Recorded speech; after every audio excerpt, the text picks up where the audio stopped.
Maintenant, on va parler de stratégie. Pour un débugage efficace, il est crucial de résoudre rapidement les problèmes dans votre code. Je vais vous donner ici une stratégie de débugage efficace en général qui peuvent être appliquées à Node.js ou tout autre environnement de développement. Premièrement, comprendre le problème. Avant de commencer, comprenez clairement le problème que vous essayez de résoudre. Reproduisez le même bug de manière consistante pour mieux comprendre son comportement. N'hésitez pas à utiliser les logs. Insérez des déclarations de journalisation, console log, console error, console warn. Donc stratégiquement dans votre code pour bien suivre le flux d'exécution et inspecter les valeurs des variables à différentes étapes.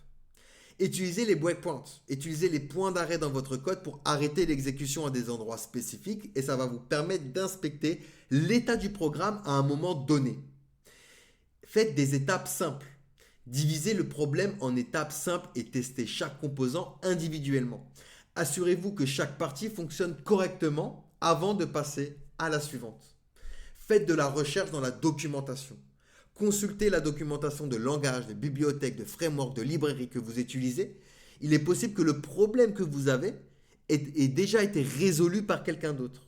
Donc n'hésitez pas à consulter la documentation. Exploitez également les outils de débugage que l'on a vu dans la vidéo précédente. Intégrez les inspecteurs Node.js, les DevTools de Chrome, VS Code. Ces outils offrent des fonctionnalités puissantes pour inspecter le code en cours d'exécution. Faites des tests unitaires et des tests de régression.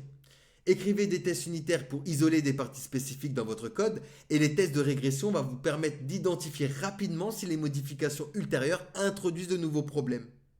Utilisez le versionnement de code. Si possible, utilisez un système de gestion comme Git.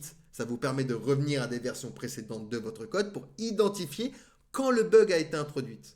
Faites du pair programming. Travailler en collaboration avec un ou des collègues peut apporter de nouvelles perspectives. Un deuxième regard peut souvent repérer des erreurs que vous n'avez pas vues ou des approches de débugage différents. Faites du state trace, de l'analyse de la trace d'exécution. Lorsqu'une erreur survient, examinez la trace d'exécution pour identifier la séquence d'appel en fonction et cela peut aider à localiser la source du problème.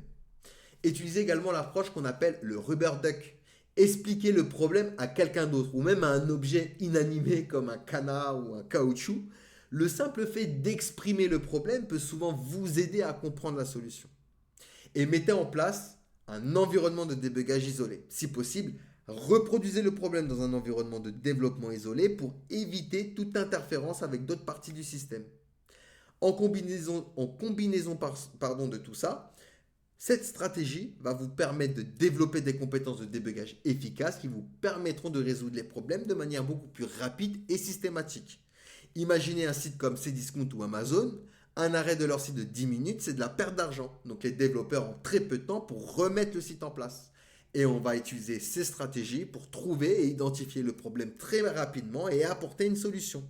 N'oubliez pas que la qualité principale d'un développeur est sa capacité à résoudre des problèmes. Parce que c'est ça le code. C'est pas coder des applications, etc. C'est résoudre des problèmes. Vous allez être confronté constamment à des problèmes et vous allez devoir les résoudre. Et vous devez monter un système. Donc moi, c'est le système que j'utilise par exemple pour mes clients. D'accord, ce système-là, pour me permettre du coup de débugger rapidement, beaucoup plus efficacement et beaucoup plus systématique. Donc voilà pour la stratégie. Allez, on passe du coup à la suite.